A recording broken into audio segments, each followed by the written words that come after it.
vamos a hablar sobre ratificaciones y evaluaciones a magistrados.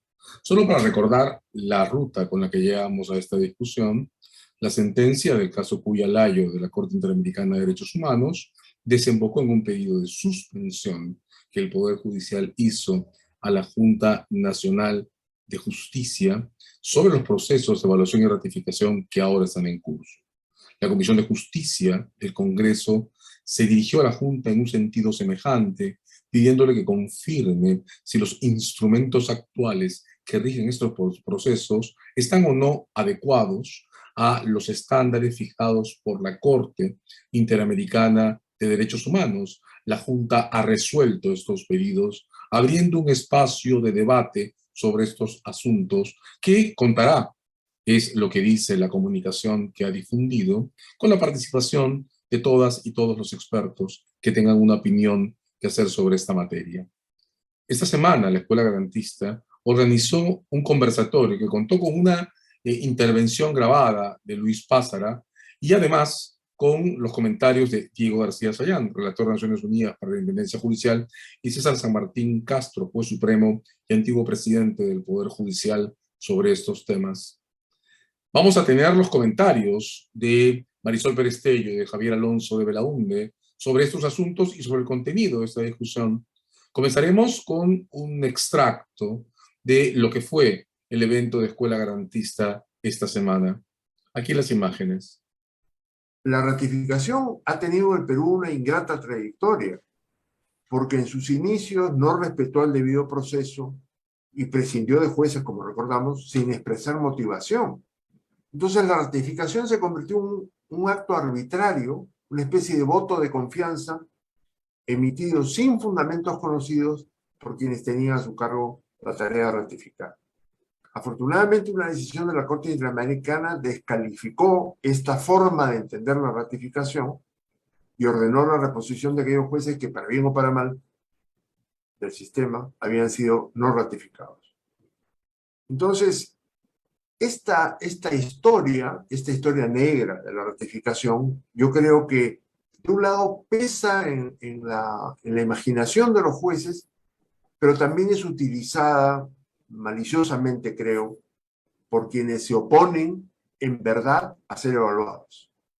Y esto es algo que yo creo que no resiste análisis. Es decir, todos tenemos que ser evaluados en lo que hacemos. Yo no veo que las ratificaciones, si han sido bien hechas, puedan ser discutidas y no creo que la Junta Nacional de Justicia pueda ser invalidada en su tarea de ratificación a partir de fundamentos como estos. Honestamente no lo veo. Lo que tenemos es efectivamente un proceso válido, legítimo, de evaluación que puede estar perfectamente normado, pero en donde todavía hace falta precisar algunos aspectos procesales importantes en lo que respecta al derecho a un recurso, al derecho a una revisión independiente en función de estos principios y estándares básicos, y creo que en algún momento llamar a las cosas por su nombre. Si lo que tiene el ingrediente de la ratificación, no ratificación, y llega un momento en que puede tener un elemento de proceso sancionatorio, tiene que haber en las normas reglamentarias una gradación. ¿Cuáles son específicamente las causales que pueden llegar a una sanción, nada menos que excluir a una persona que está en la carrera de magistrado o magistrada, excluirla? Eso no puede ser algo que queda simplemente a un elemento de criterio discrecional, sino que tiene que estar perfectamente regulado y establecido cuáles son las condiciones, las causales que pueden llevar a la exclusión de una persona de su carrera como magistrado. Si es que eso no se incluyese, el principio de inamovilidad queda, como se dice, como un saludo a la bandera. Entonces, todo esto indudablemente plantea retos importantes. Creo que es justo reconocer el proceso de evolución normativa que han tenido los reglamentos de la Junta Nacional de Justicia. Hay que reconocer que se ha hecho un esfuerzo realmente muy importante, pero indudablemente la sentencia Cuyalayo plantea otras preguntas de cara ya no a la solución de esos casos que están resueltos por la sentencia de la Corte Interamericana, sino de cara al futuro, de manera que es un tema que naturalmente requeriría ahora alguna acción, alguna revisión, creo que es atendible. El principio planteado tanto por la Corte Suprema como por el Ministerio Público de la suspensión en lo inmediato de lo que puede ser este proceso de ratificación en la medida en que se conserve el concepto de que finalmente un juez o jueza puede ser excluido, pero tiene que haber causales específicamente reguladas y un proceso garantista para que esto no tenga que acabar todo, como está acabando algunas veces, en una acción de garantía por falta de un proceso claro como ha sido esto en el pasado. La evaluación tiene que ver. Y la evaluación ya está pautada, ya está desarrollada en las leyes de la carrera judicial y fiscal. Hay una serie de criterios, pero sí somos claros en que desarrollemos la ley de la carrera. Y allí está el cómo, que se fijen lineamientos de productividad, parámetros para decidir, que se fijen las pautas, que haya todo un sistema de información que no existe. ¿Cómo van a evaluar? ¿Bajo qué criterios? La precarización no solo está en el reglamento, sino en la infraestructura material que le da base. Y esto nos preocupa de sobremanera. Pasamos entonces a los comentarios, a la conversación que tuvimos, al intercambio con Marisol Perestello y con Javier Alonso de Belaúnde. Comencemos centrando esta discusión. ¿Qué significa, Marisol, abordar los problemas de la justicia en este momento con una crisis, creo que esto es una crisis, sobre la continuidad o suspensión de los procesos de evaluación y ratificación que están en marcha? Mira, yo siento que es imperativo, ¿no? Imperativo abordar este problema en el marco del problema más grande, que es el problema del sistema de justicia. Hablar de la independencia de los jueces, que tiene que ver con la sentencia de la Corte de la que vamos a conversar ahora también, que tiene que ver con la idoneidad del proceso de evaluación y ratificación de jueces y fiscales, porque el problema acá no es la evaluación, es si el proceso está adecuado o no está adecuado al requisito fundamental de independencia y de inamovilidad del cargo, salvo, por supuesto, por razones que tienen que ver con la conducta idónea o no, que no pueden por ser subjetivas ni arbitrarias, ¿no? Entonces sí creo que es importante discutirlo porque además pone sobre la mesa algo que ha sido la crítica más grande al reciente nombramiento del nuevo premier, digamos, para no salir de la coyuntura, y es la ausencia de una acción concreta para consolidar los 5 años. Si ha habido algo sostenido en los 5 años en el quinquenio anterior, pese a todo lo que pasó, fue la conciencia de la necesidad de impulsar la reforma de justicia.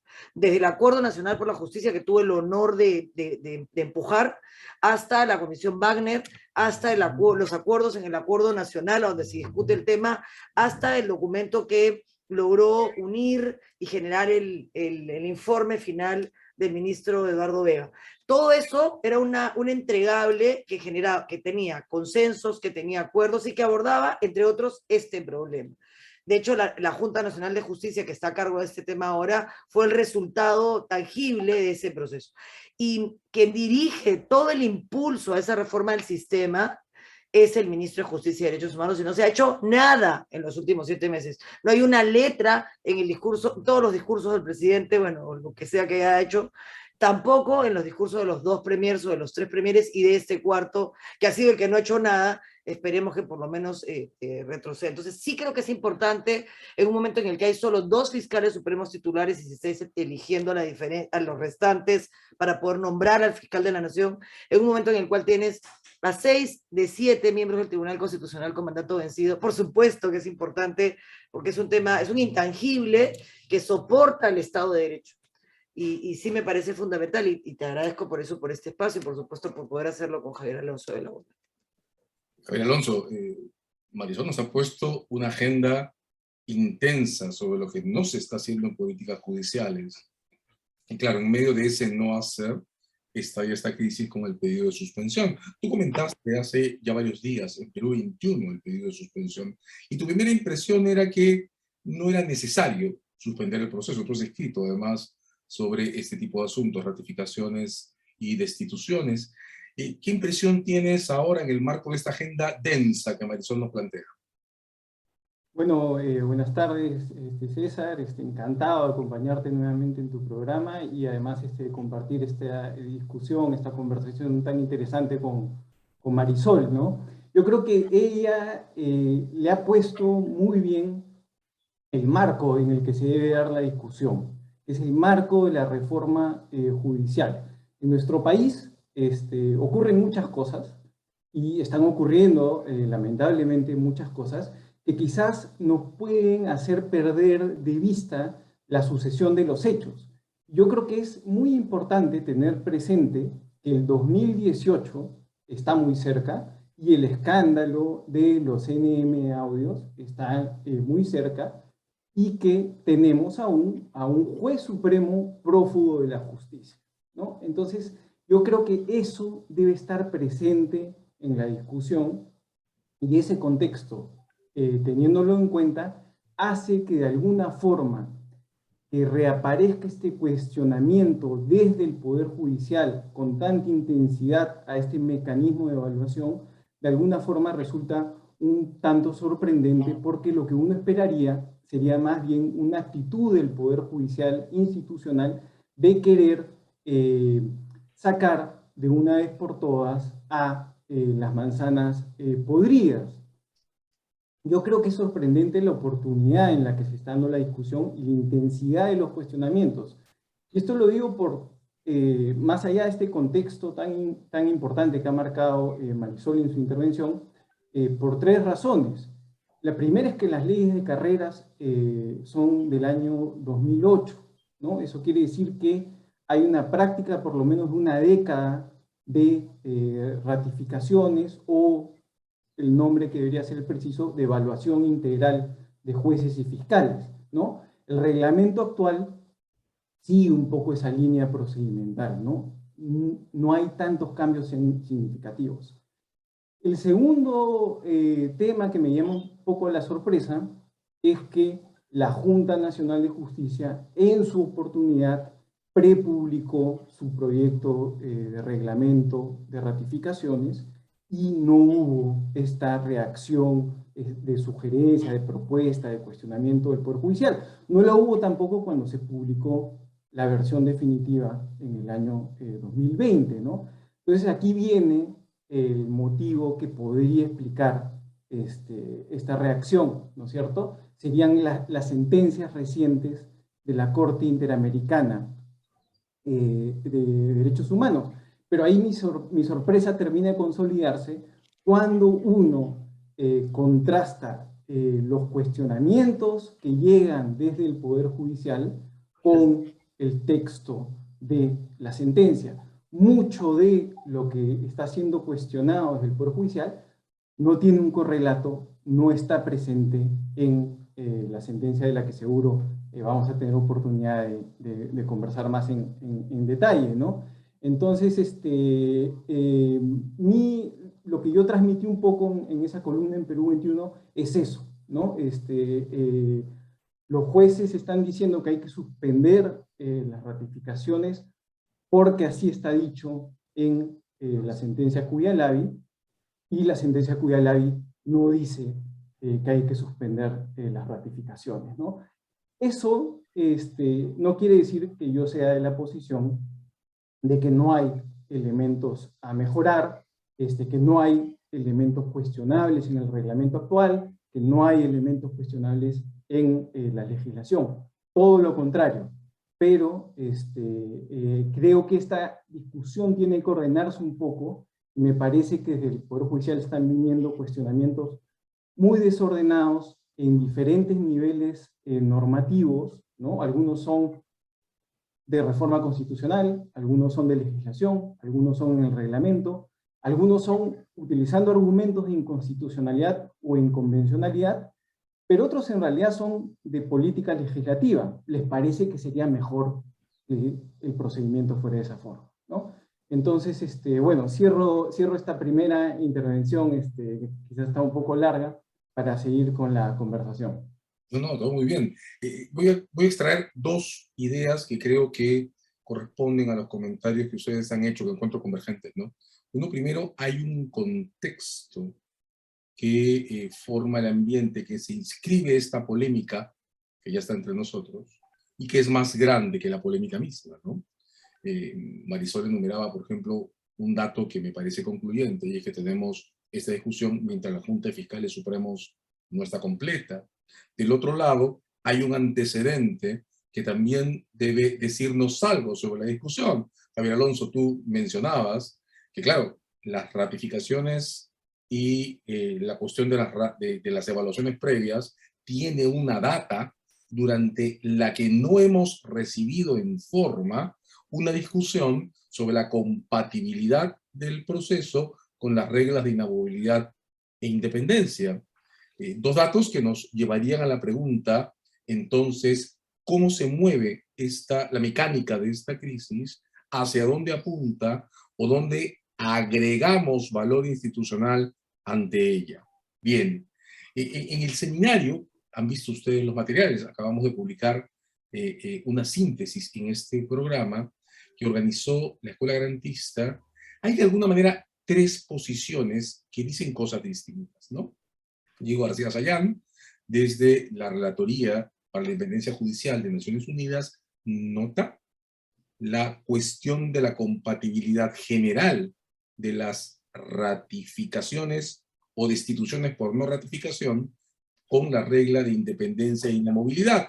Nota al pie de página, creo que los tres sabemos que en América Latina hay sistemas judiciales con jueces a plazo fijo, 5 años, 7 años u 8 años, y que es la Comisión Interamericana, más que la Corte, quien ha levantado una línea muy fuerte de discurso contra la designación temporal de jueces en Centroamérica.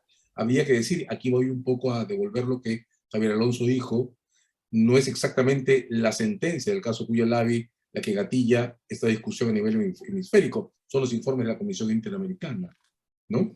Entonces, al costado está Pázara, que básicamente ha defendido la necesidad de sostener las evaluaciones, estén o no vinculadas a procesos de ratificación, a los que le ha concedido un papel funcional mucho menor, y César San Martín, que lo que ha hecho es enumerar la cantidad de infracciones o disfunciones que encuentra en los instrumentos actuales. Eso es lo que tenemos en el menú. Y lo que no tenemos, creo, es una salida.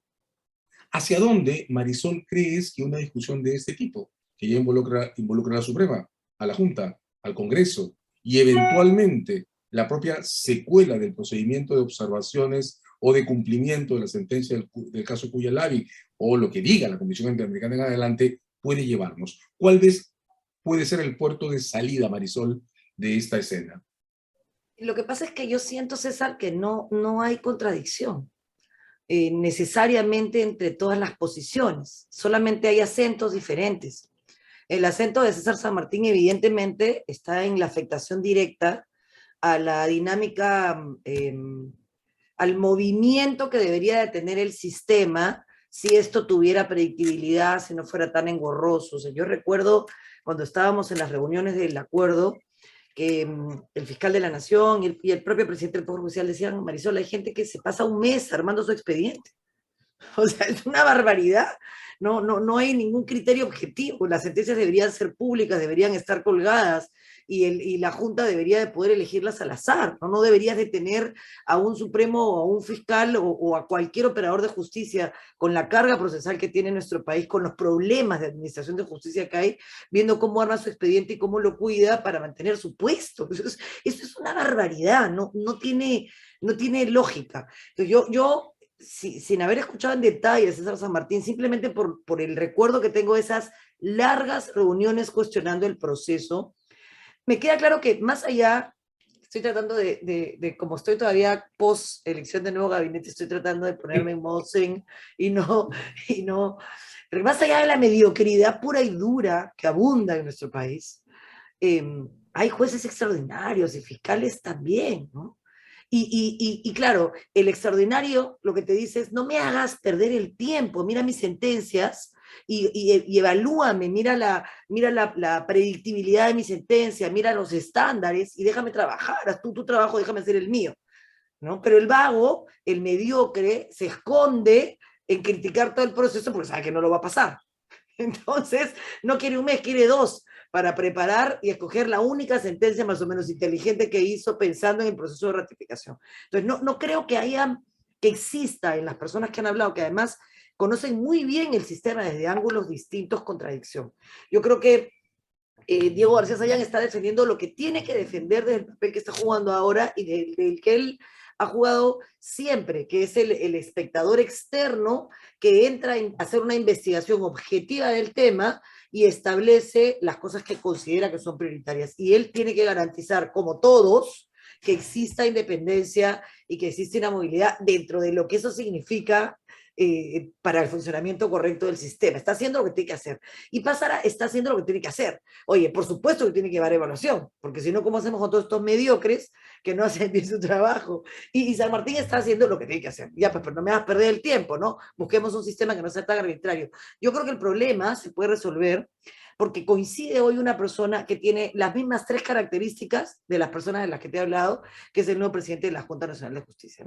Ha sido viceministro de Derechos Humanos, con lo cual conoce el tema, tiene una vocación, José Ávila, Pepe Ávila, tiene una vocación para el oído, que es una cosa rara en este país, sabe escuchar, a veces demasiado, es un hombre que trabaja mucho con mesas, yo siempre le decía, Pepe, por favor, otra mesa más, no, pero es necesario, basta de mesas, pero es necesario, porque uno no puede saberlo todo, y tienes que escuchar a los actores para tomar decisiones. Entonces me parece sano lo que tú acabas de comentar, que por fin hay un pronunciamiento para discutir seriamente estos enfoques y ver cómo esta junta que está nueva y ha venido, digamos, recibiendo herencias negativas, mejora, transparenta, ¿no? Yo te pongo una cosa sobre la mesa, tú sabes que yo tengo mis obsesiones fijas, las cárceles, ¿no? Hay 40 privados de libertad en el penal Castro Castro, no 1, no 2, 40, que ya cumplieron sentencia y están con exceso de carcelería. ¿Por qué no pueden iniciar sus trámites para salir? Porque no tienen la sentencia. ¿Por qué no tienen la sentencia? Porque el juez no la mandaba. Y así como ese, hay un montón de casos en Lurigancho de personas que ya son sentenciadas, no procesadas, y tampoco ha cambiado su condición en el registro de condenas. Y eso significa que no pueden hacer nada porque siguen figurando como procesados cuando son sentenciados. Ese tipo de situaciones pasa porque en el fondo la interoperabilidad y poner la sentencia en el foco de la transparencia son cosas que venimos discutiendo ahora, pero que no se terminan de ejecutar y que impactan, entre otras cosas, los procesos de evaluación y ratificación, que serían mucho más objetivos, mucho más al azar, no se perdería tiempo, discutirías estándares, tendrías tablas, y yo creo que eso podría ayudar muchísimo a tener una buena evaluación, a garantizar un sistema de justicia que tenga predictibilidad, a que esto no sea el terror de nadie cuando hace bien su trabajo, a que sea el terror de todos los que hacen mal su trabajo, y a que finalmente nos aboquemos a usar el tiempo que necesitamos usar en justicia, César, en la justicia de la que hablamos siempre, de la que Javier Alonso escribe, la justicia que resuelve los problemas de la gente, ¿no? Los básicos, alimentos, pensiones, trabajo, tu casa. La justicia no es Fujimori y este otro señor Antauro, ni todos esos ladrones que están presos. Ellos son los emblemáticos, no son los 80.000, ni son las víctimas, ¿no? Y yo creo que hay que empezar a decirlo cada vez más fuerte. Javier Alonso, Marisol nos propone 2 ejes, ¿no? Uno, primero, leer estas discusiones que están, es cierto, a nivel macro del sistema, ¿no? Entre los grandes problemas que pueden parecer abstractos para los y las ciudadanas, como convergentes, de modo que hay un punto en el que el respeto a la independencia y la inamovilidad puede combinarse con un sistema que se apoya fuertemente en las evaluaciones y hay que medir el papel, si engancha o no, o cómo, con las ratificaciones, y puede recibirse críticas o ajustes, aunque sean actuales, a los procedimientos que, como tú anotaste bien, han tenido, sin embargo, un tiempo de maduración extenso, y hay que decir, no sale en el resumen, pero Pázara en algún momento de la entrevista cuenta qué bien fue el proceso en tiempos distintos, en la primera mitad del siglo, cuando el Consejo Nacional de la Magistratura estaba todavía impregnado por ese ambiente que tenía la transición, ¿no? Ese ambiente de entusiasmo en medio de los debates seriajudos. Ahora, Javier Alonso, tú has marcado un punto de quiebre, ¿no? Has marcado fuertemente cuántas veces hemos discutido esto y cuántas veces no han salido estas observaciones. Y me quiero concentrar contigo en un punto en particular, que es la comisión Wagner, ¿no?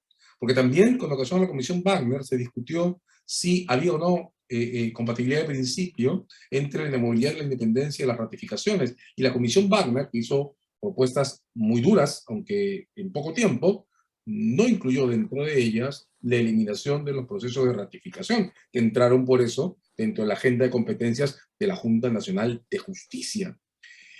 ¿Qué puede explicar entonces, o cómo puede Javier Alonso darse esta vuelta de tuerca que nos reinstale en esta discusión y que al mismo tiempo, creo que este punto de Marisol, el segundo plano, es muy fuerte, que al mismo tiempo permita construir un discurso de la justicia para las personas y no solo para las cabezas de los poderes? Sí, me parece muy valiosas sus intervenciones. Yo coincido con lo dicho por Marisol. Creo que la Junta actual Nacional, la Junta Nacional de Justicia es una garantía de apertura y que las propuestas de mejoras que sean razonables van a ser adoptadas, ¿no? Esta Junta Nacional de Justicia tiene además una cosa extraordinaria que es, no es que la presencia de los jueces no esté incluida.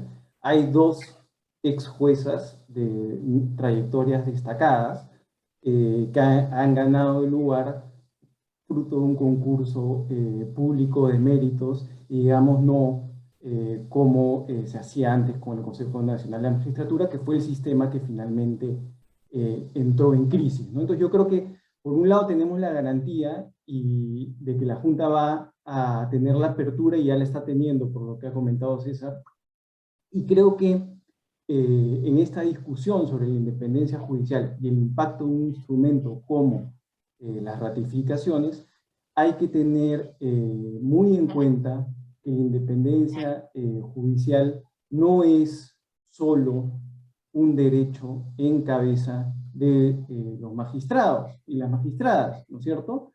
Sí, es un escudo contra presiones externas, es un escudo contra presiones internas, pero fundamentalmente es un derecho de la ciudadanía contar con jueces imparciales, independientes, honestos y capacitados, ¿no? Hay una sed histórica de justicia de la ciudadanía que ha sido defraudada en la historia de la República.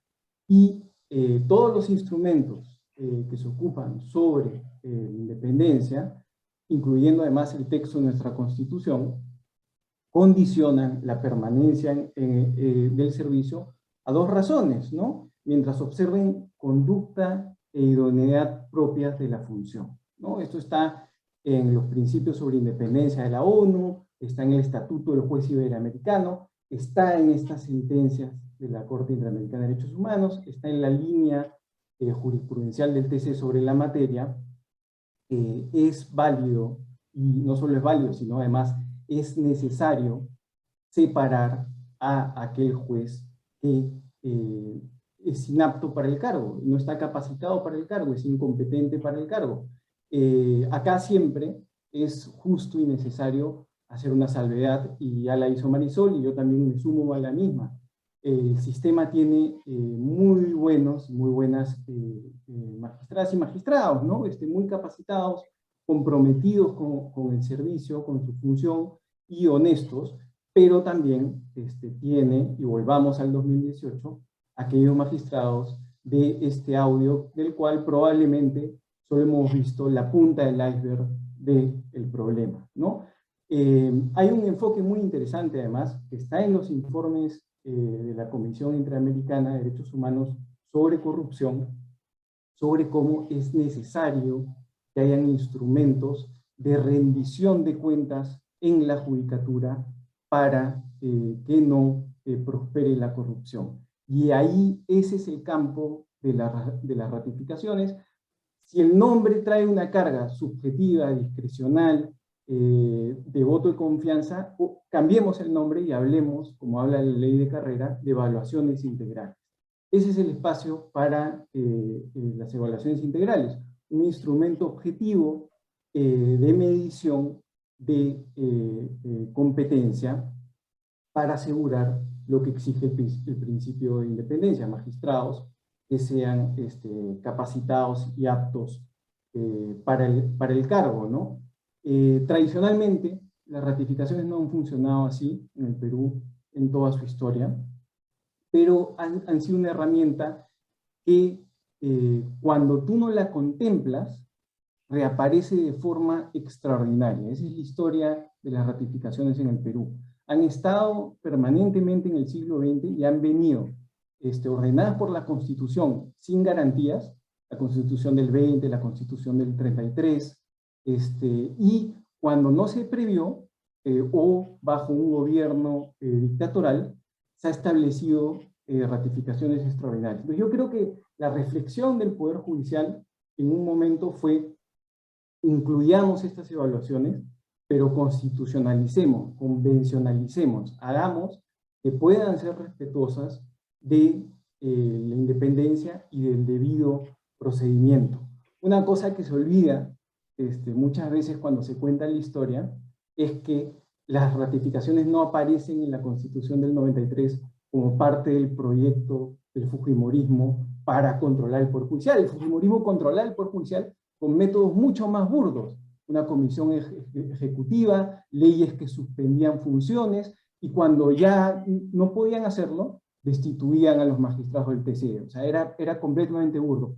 Si las ratificaciones están en la Constitución del 93, es porque una comisión en el año 92, presidida por un juez supremo, el doctor Ortiz Bernardini, presentó un anteproyecto de reforma constitucional considerando a las ratificaciones. Es una necesidad, es una necesidad. Lo que sí podemos trabajar, y creo que hay muchos cuestionamientos bien orientados desde el Poder Judicial en ese sentido, es en cuáles van a ser los parámetros para que, entre otras cosas, como bien comentó Marisol, esto pues no sea una carga que paralice un despacho judicial simplemente porque es un procedimiento demasiado engorroso y con demasiados parámetros para lo que se quiere hacer, ¿no? Es simplemente comprobar la capacidad de los jueces y, dada su estabilidad reforzada, únicamente retirar del sistema aquellos que muestren una incompetencia grave, ¿no? Escucho, recuerdo un fragmento que lanzaba Luis Pázar en la entrevista. Él decía: las evaluaciones, con tener que ser permanentes, no pueden producir un rendimiento institucional eficiente si van amarradas al riesgo de una destitución, porque las evaluaciones, decía él, deberían servir inclusive para resaltar los avances de los buenos magistrados y valorar objetivamente el esfuerzo que hacen por seguir siendo buenos magistrados. San Martín, de alguna manera, en su intervención en el evento, lanzó la frase: los jueces no estamos contra las evaluaciones. La discusión es sobre las condiciones de la ratificación. Quiero regresar en la ronda que sigue, en la penúltima, sobre una frase que propuso Javier Alonso: las manzanas podridas. De varias maneras, en el 2000, por ejemplo, las ratificaciones, en el 2000 se reformaron varias cosas de la Constitución, casi no lo recordamos, no solo se retiró la firma de Fujimori, ¿verdad? Pero las ratificaciones se quedaron de varias maneras. En el 2000 teníamos a un judicial y una fiscalía desestructurados por la influencia de los descubrimientos de la mafia que había montado Montesinos alrededor de ambas entidades. De varias formas, tengo la impresión que en la Comisión Wagner era imposible poner en duda la efectividad de las ratificaciones en un momento en el que se discutía sobre el judicial a partir de los primeros hallazgos de la red de corrupción que se había tejido desde la Corte del Callao y desde algún juez de la Suprema. Entonces, las ratificaciones parecen ser un instrumento poderoso para hacer esto que Javier Alonso llamaba sacar a las manzanas podridas, ¿no? Una especie de herramienta de intervención en casos de urgencia. Y ahí me pregunto si tienen que serlo permanentemente. Y regreso sobre esta idea de Pázar, en punto a que las evaluaciones pueden no tener necesariamente que estar vinculadas, o no siempre, a los procesos de ratificación. Y regreso, Marisol, aquí es donde quiero aterrizar la pregunta sobre esta idea hacia ti, en cómo construir una evaluación que en lugar de estar edificada sobre decisiones de los jueces que ya tendrían que estar públicas y colgadas al acceso de todos y de todas, estén construidas sobre el modo en que los jueces especialmente se relacionan con las personas, las protegen, reparan sus daños, sancionan a quienes cometen delitos. ¿Cómo hacemos girar el eje de evaluación de modo que la relación juez-ciudadano-ciudadana pueda ser hecha prevalente en este proceso que tiene que ser una construcción de una mejor justicia, ¿verdad? Qué pregunta tan complicada, ¿no? Escuchaba a Javier con atención y yo creo que el nombre, sí, pues, es que la evaluación integral le quita esa sensación a la ratificación de permanente exposición a la manipulación y a la arbitrariedad. Solamente el nombre, es impresionante el peso de las palabras, ¿no? Pero tienen carga, pues las palabras tienen carga, lamentablemente. Y yo siento que evidentemente si uno entiende que una evaluación integral puede terminar en desaprobando al evaluado, evidentemente eso hace que se ratifique o no. Entonces se elimina la ratificación como concepto, pero la evaluación integral obviamente incorpora el supuesto de qué pasa si esa evaluación integral te desaprueba. Evidentemente dejas de ser un juez. Me parece que sí es bueno empezar a aclarar que esa ratificación en realidad debiera ser el resultado de la evaluación integral. Y eso permitiría una evaluación primero de tipo permanente que podría hacerse sin interrumpir ningún tipo de labor y sin tener que hacer nada que no sea juzgar los actos. ¿Cuáles son los actos del juez? Sus sentencias. Y esas son lo que tú tendrías que evaluar son esas sentencias. Y hay parámetros, y hay estándares. Tú primero tienes que ver la convencionalidad de la sentencia. Después tienes que ver, ya esto es un poquito vergonzoso, pero tienes que ver la cita de las leyes, ¿no? Porque todavía, ahora que el SPIC se pone caprichoso y se comienza a retroceder en lo avanzado, hay jueces que podrían estar utilizando normas que no son las adecuadas. Entonces yo siento que retomar el debate sobre la base de la discusión de una evaluación integral y cuáles son los efectos de esa evaluación integral, me parece que es sano porque convergen, ¿no? O sea, todos aceptamos que vamos a ser evaluados, y ya lo dijo el propio César San Martín, que de alguna manera ha llevado la voz del Poder Judicial. Bueno, perfecto. Vamos a ser evaluados y evidentemente si se desaprueba la evaluación, te vas a tu casa. Ya. Porque la manzana debería poder eliminarse, incluso fuera de un proceso de evaluación, con un órgano de control fuerte, que es otro de los grandes problemas que tiene el sistema. Eso también hay que decirlo, porque si tú detectas que hay dentro de este proceso de evaluación permanente actos de corrupción, ya no estás evaluando ni la capacidad ni la idoneidad, estás evaluando la conducta del juez en un término que no tiene que ver la calidad de la sentencia, sino su calidad personal, su autoritas, que tiene que ver con su conducta, y eso lo debería detectar un órgano de control de inmediato. Entonces, sí, me quedo pensando en eso, y no puedo evitar, cuando hablamos del fujimorismo y de cómo tomó en su momento el Poder Judicial, y además traigo esto a colación por el tema de la sentencia de la Corte, que es la que ha motivado esta reunión. Yo no sé ustedes, pero cuando leí la sentencia del caso Castillo-Petrucci, y la Corte nos dijo con una elegancia, ¿cómo pueden sancionar a un chileno por traición a la patria, más allá del fuero militar, ¿no? Y todavía puso al final, es por lo menos una falla de técnica legislativa. Yo me quería morir, porque no podemos hacer eso con nuestra legislación, ¿no? Yo creo que tenemos mucha calidad, juristas de un nivel impresionante, y lo técnico debería de prevalecer, ¿no? Nosotros intentamos que el RIA reemplazara esta suerte de populismo penal y populismo en la acción de normas que termina destruyendo sistemas, ¿no? Y es muy difícil, ¿no? La gente quiere revestir de legalidad las barbaridades que se le ocurren. Y eso es un problema. O sea, ya el mundo avanzó tanto que incluso en temas de derechos humanos no hay debate, ¿no? O sea, eso no hay discusión, y la cuarta disposición final y transitoria de nuestra Constitución, que siempre lee las disposiciones finales y transitorias porque nadie las entiende, pero esas son las que marcan el derrotero de la norma. Y yo creo que en este caso fue fundamental, porque nosotros tenemos la mayor protección en el sistema, tanto interamericano como el universal, a nuestros derechos, simplemente por vía de interpretación de las sentencias, de la jurisprudencia y del propio texto de las normas que el Perú ha ratificado. Y ahora estas normas, toman otras normas y le dan valor, por ejemplo, el tema del 169 y el caso Saramaca, ¿no? Así que yo compro completamente que el concepto de evaluación integral es mucho más redondo y puede permitir que esta sensación de arbitrariedad de la ratificación se elimine, siendo conscientes que en la práctica una evaluación integral, primero, es permanente, y segundo, tiene que tener mecanismos que no retrasen la labor de administración de justicia. Y aquí quería comentar otro tema a propósito de lo que señalaba César. Siempre puntualiza, pareciera que inocentemente, pero no, eso no es verdad. Cuando él habla de la transparencia de las sentencias, está en la norma, ¿no? Yo tengo que reconocer que el presidente del Poder Judicial en su momento, Duerli, que trabajó conmigo en el acuerdo, ayudó mucho, porque esa norma entra en el paquete de medidas legislativas, y él sabía que se estaba comprando un problema interno, y sin embargo la aprobó. El problema es que a veces nosotros perdemos conexión con la realidad y damos normas y pensamos que ya está. Y el problema de la norma a veces es cómo se implementa, ¿no?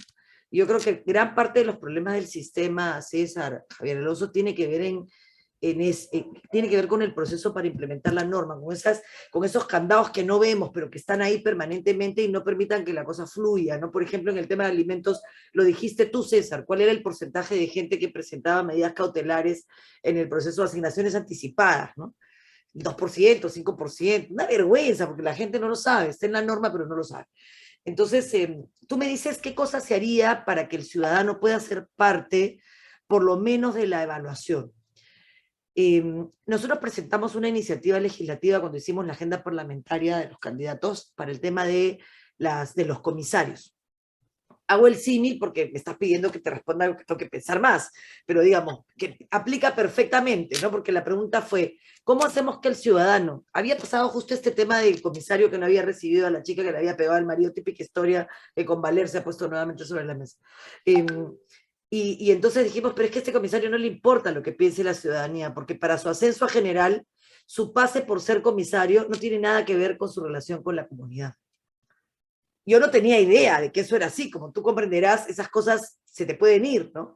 Y entonces este era un representante de un municipio que dijo, Marisol, el único espacio institucional a donde la ciudadanía puede participar en conjunto con el comisario es la coordinación municipal del CODISEC, es el Consejo Distrital de Seguridad Ciudadana. En el CODISEC confluyen la autoridad municipal, la junta, los organismos, las organizaciones de la sociedad civil y la comisaría.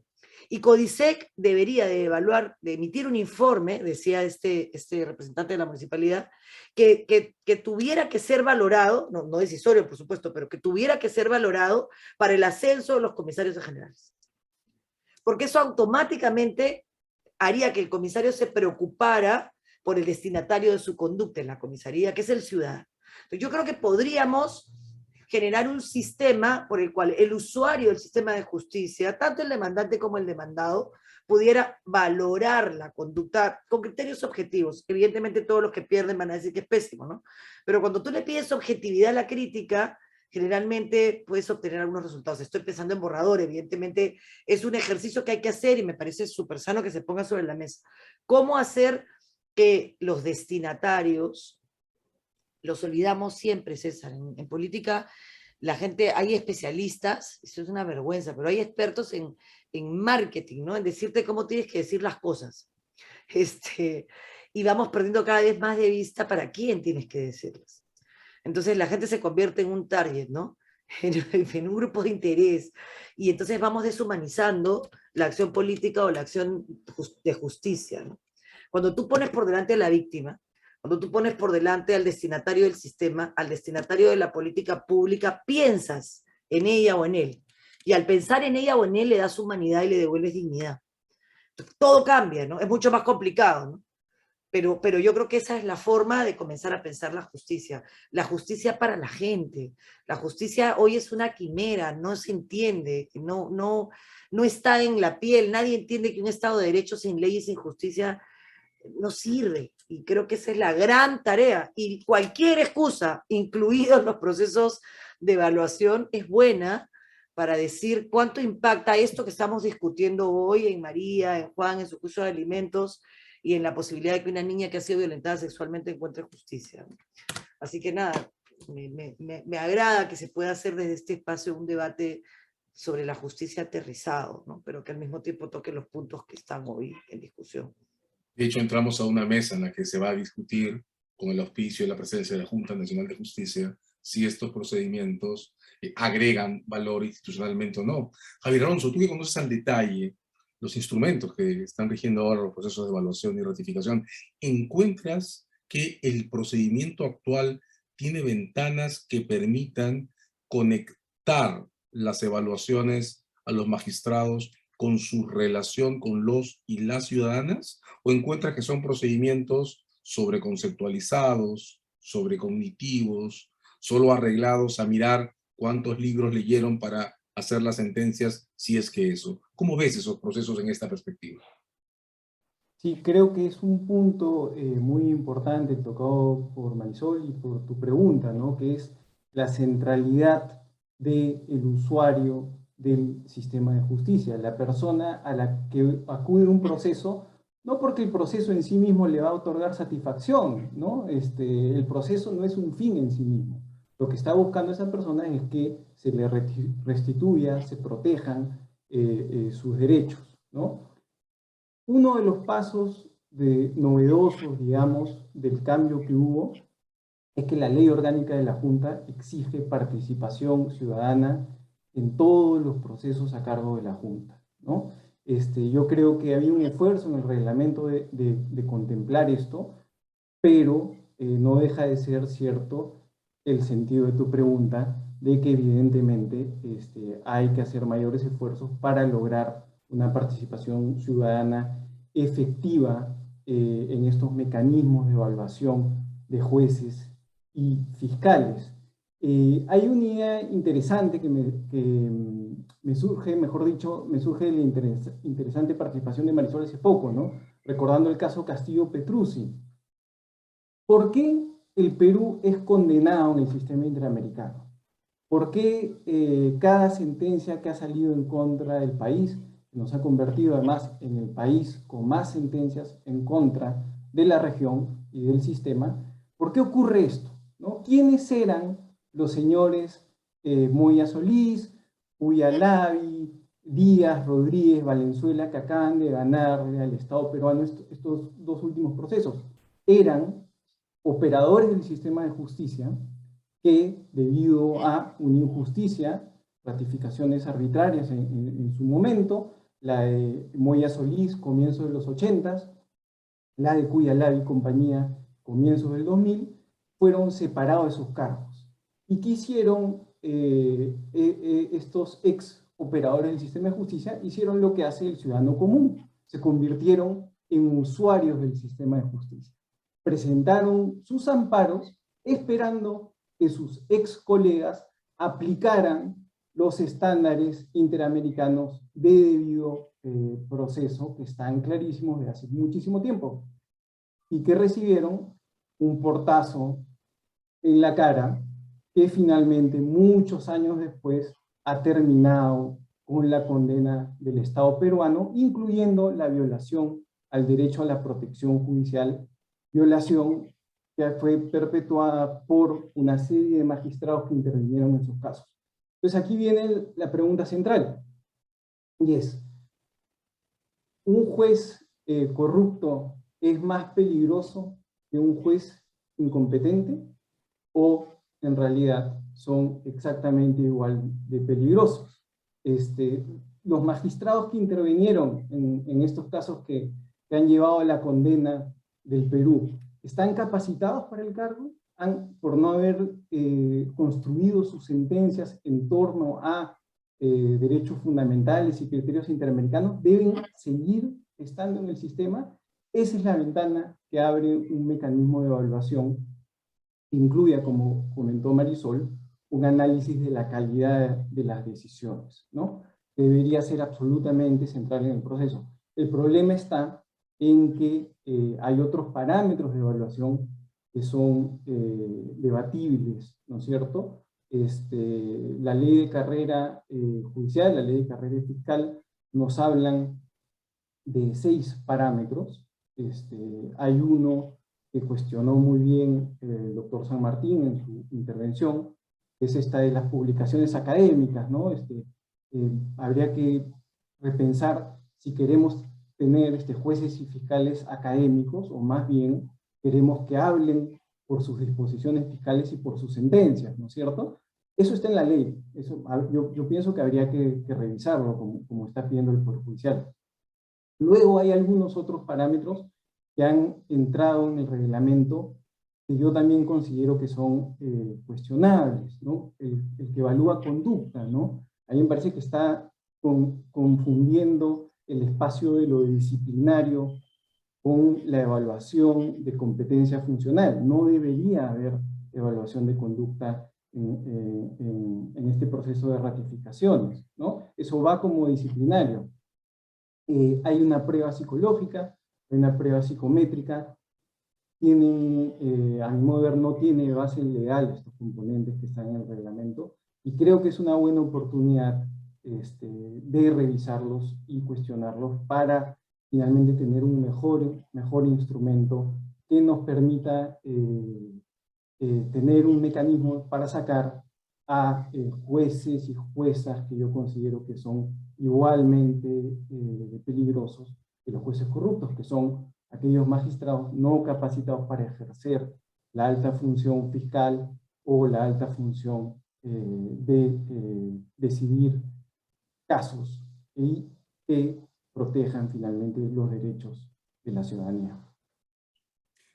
Muchas gracias a ambos. No se ha abierto un espacio aún para que podamos retomar institucionalmente las discusiones sobre el papel de políticas que publicó en efecto el gobierno de Sagasti al final del periodo de Eduardo Vega, pero se está abriendo un espacio, un foro, para poder discutir sobre independencia, inamovilidad, ratificación, evaluaciones y ciudadanos en nuestro medio. Regresaremos sin duda sobre esto. Gracias nuevamente a Marisol Perestello y a Javier Alonso Belaunde por este espacio.